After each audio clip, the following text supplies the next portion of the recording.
team. And you mentioned about this being a dedication, of course, to journalists.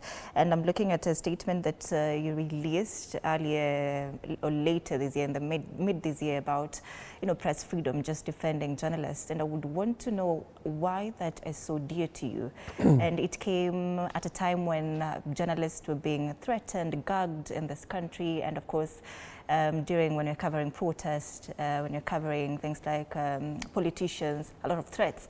So why is that so dear to you that Kenyan journalists are given the freedom that you think they need? Well, as I said, I think your work is important.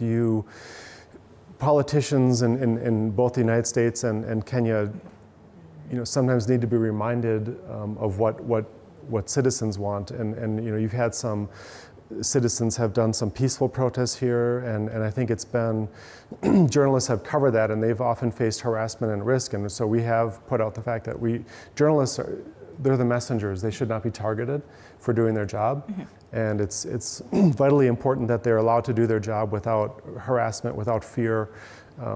And sometimes journalists make mistakes. I was a journalist for a long time, for more than a decade, and I made mistakes too. And the benefit of having a free and independent press is you have other media outlets that can report on it. And so it's a vibrant, chaotic debate, and it benefits people when the citizens have a chance to learn and are informed of what's going on in their country. They can make choices. So we actually have a lot of faith in people making the right decisions. So we believe in the grassroots. So like I said, we're celebrating 250 years this year, the United States. And our founding document, our first amendment of our Constitution guarantees free press, because our founders realized that to protect yourselves from tyranny, from overreach of government, you need to have a watchdog for the people. So we call it the fourth estate. So you have like the courts, the Congress, and the president. But we also believe that journalists are critical for a democracy.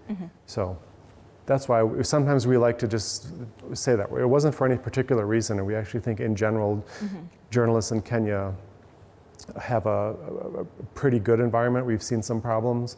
I visited some of your colleagues in Nakuru, and I know there were some, in the protests, one was shot. And so I think it's important. There's some good advocacy work here. We speak with the Kenya Editors Guild, the Media Council of Kenya. But we think Kenya, everyone in Kenya, the government down to the people, benefit when you have a free and independent press.